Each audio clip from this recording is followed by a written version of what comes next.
What's going on, everybody? This is Purgatory and welcome to another video, and Happy New Year's. It is 2023. New Year's resolutions are big give and takey, and so it's like, but there's a lot of goals, at least for the YouTube channel and everything, that I do want to take opportunities and take advantages of.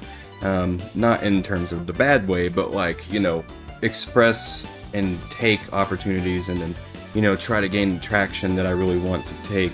And there's a saying that I heard recently, it's, we're not making goals, we're on missions. And it's like, that's pretty much the best thing that you can say, because when you say it's a goal, there's a chance you might not do it because it's a goal. But when you say that you're gonna do it, like it's a mission, for some reason that gives you your brain, it tells your brain, hey, we're gonna actually do this, by the way. So there's a lot to, take away from 2022. In terms of gaming, it wasn't the greatest year, but it could have been way better. There was a lot of delays, and stuff like that makes sense. But 2023 is looking to be a pretty great year in terms of gaming. We're like Splatoon 3, we get to see what that's gonna do this year. We're gonna be able to reminisce about all the things they did in Splatoon 3 this year, whether good or bad, and all that kinds of stuff. And I'm very excited to see what Splatoon in the future can hold. But at the same time, I'm really excited for games. And I was thinking about doing some top fives, but I'm actually gonna bleed it into this video and after I say what I want to do with the channel. But anyways, let's get right to it. Number one thing, I want to collab with more people. I'm a very antisocial person, so some of it's going to be kind of hard to overcome, because meeting new people is sometimes tough for me. And a lot of people tell me, no, it's not, you're a people person. I'm just like, not really. If you notice, I'm the kind of guy who sits quiet in the friend group while everybody else talks. That's the kind of guy I am. I'm introverted, and I know that. I want to try to get out of my comfort zone a little bit. I want to try to be able to collab with more people. So if there's anybody, at least in the Splatoon community, that you want to see me collab with, let me know. There's also people that I could try to collab with in my Let's Play channel, like playing different games. Like, oh, we played a couple matches of Halo, or we did a co-op game, or we played Call of Duty together and hated it. I don't know, something like that. But yeah, there's a lot of goals there, and a lot of not goals, but a lot of tasks there that I need to fulfill. And that is one big thing, is collabing with people, because when you make yourself known out there, and the one thing to know about any industry really is connections. When you're trying to do something by yourself, nobody really knows you, because they're, you haven't really tried to contact them. You haven't really tried to seek out people. Some people have gotten successful by not connecting with other people, but it's very rare in these cases. Usually, whenever you're connecting with somebody, even if it's just like a small group, you're somehow coming up from there. I definitely want to be able to collab with other creators, whenever we get some more traction, become a YouTube partner, I don't know about Twitch partner, but YouTube partner, I'd be more than down to do. Getting that traction to be able to publicize these games and everything, like making Splatoon's content and showing off how good of a game Splatoon can be, especially Splatoon 3. Splatoon 2, it's give or take, but Splatoon 1 as well. I want to be able to do more Let's Plays on the Let's Play channel, which I will have a video coming up pretty soon. It's a Wind Waker video, actually, so that'll be coming up pretty soon. Collabing is one thing. The other thing is to become a bit more consistent. That's something I struggle with incredibly, is consistency. I am so bad with consistency. And that's just bleeds into my real life in terms of time management. I guess the consistency and time management can play the same kind of roles, because time management is huge for anybody that, when you get older, you need to start making time for things. And time management is my number one, a really big goal for me as well. Not even just in the YouTube stuff, it's also just in real life, because I need to be able to manage my time better, when to say no to when people want to hang out or something, or when to say no to when I want to sit down and play some games. It's like, did I do this thing today? I should probably go do that thing. It's those kind of things that I need to embrace. And with the YouTube content, I feel like whatever I do in real life is going to bleed into the YouTube content and motivate me to be more consistent, upload more Splatoon content, upload more Let's Play content, upload and stream over on the Purgatory Live channel or on my Twitch channel, Purgatory Inc. That's really just the main goals. Those are the main two. Collaboration and consistency, or I guess time management is a better term for that. But let's go on to my anticipated games of 2023. My number one game is Legend of Zelda Tears of the Kingdom. I've been playing a lot of Breath of the Wild recently. I've put a lot of hours in that game. When it first launched, I put 80 hours. Like about a couple months ago when we went on vacation with the family, I beat Breath of the Wild for the second time. And then right now I'm on a third playthrough of it. That's the other like personal goal, is to beat more games and complete more games. Not games that I've played already, but complete more games. Tears of the Kingdom, number one. Absolutely the number one game I look forward to in 2023. It comes out in May. Anticipated title that I want to see this year. It's not confirmed or anything, but I really want to see it this year, and that is Super Mario Odyssey 2. If they call it 2, something like that. Anything Super Mario related. I want a new 3D platforming game.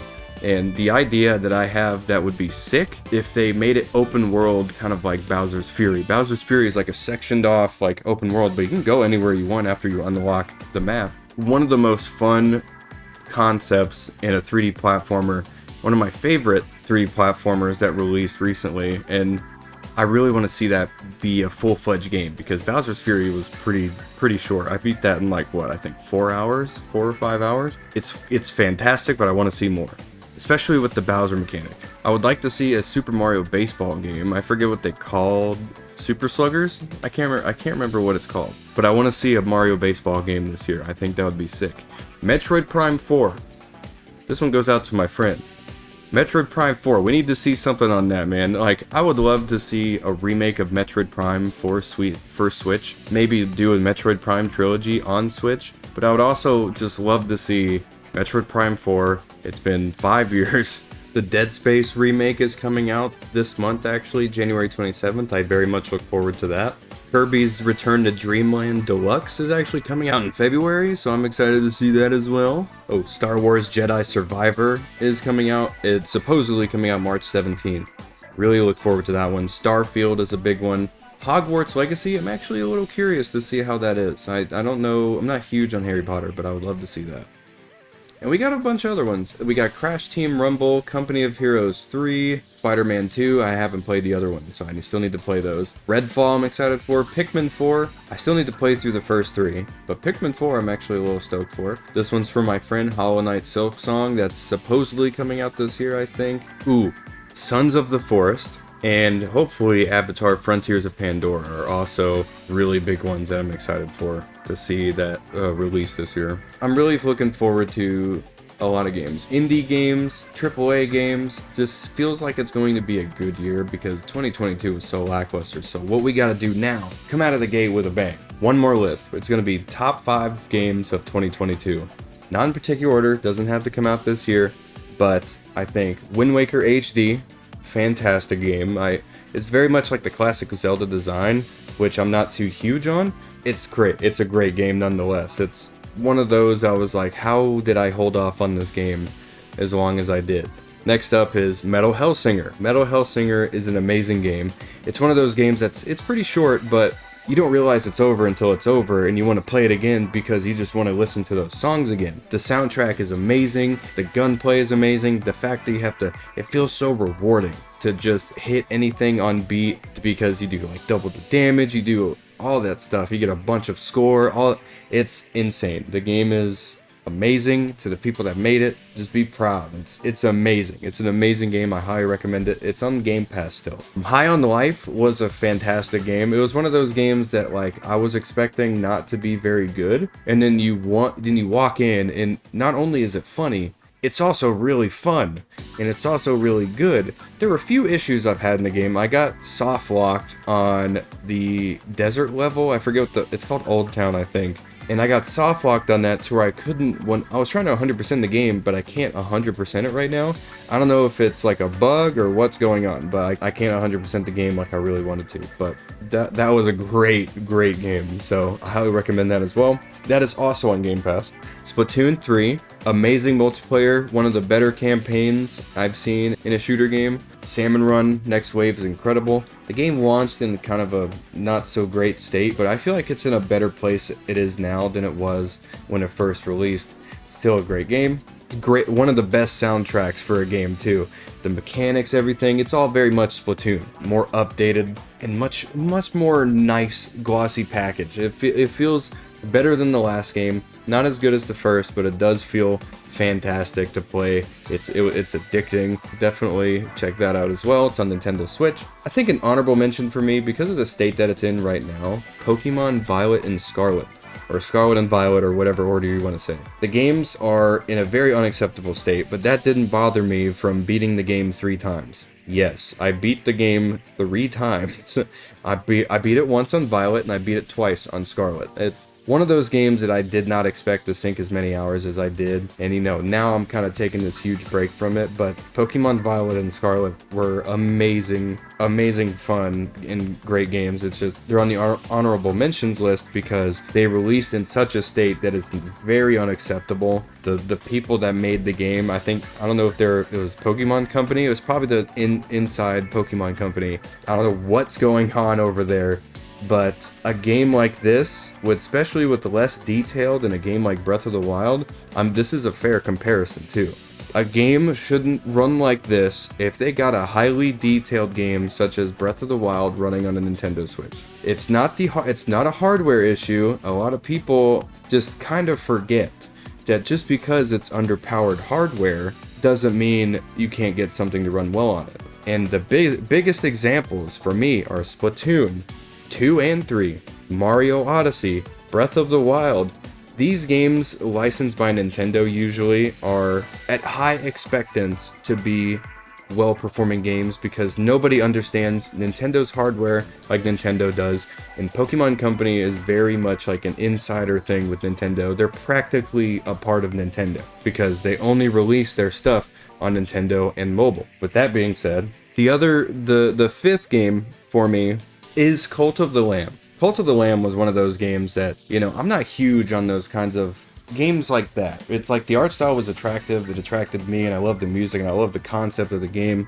I love just how everything goes with that game. It's just, you know, I wouldn't necessarily usually pick it up, but this one I picked up. I've had some of the most fun I have had playing a game. It's great. I remember beating it in I think 3 days. Thank you guys so much for watching. Make sure to leave a like if you did. Make sure to subscribe if you're brand new to the channel, and let me know down in the comments section below, what were your top 5 games of this year? What are your top 5 most anticipated games of this year? Easily Tears of the Kingdom for me. But last but not least, before I go, if you made it all the way to the end here, I have a release that was very disappointing for me this year. That one release being Mario Strikers Battle League. The game is fantastic. The gameplay is a lot of fun. The art style is amazing to look at. Just overall things that they have in it, the personality. There's that Nintendo personality that they have in this game, but it lacks in content a lot. I played the game once, kind of barely went through all the cups.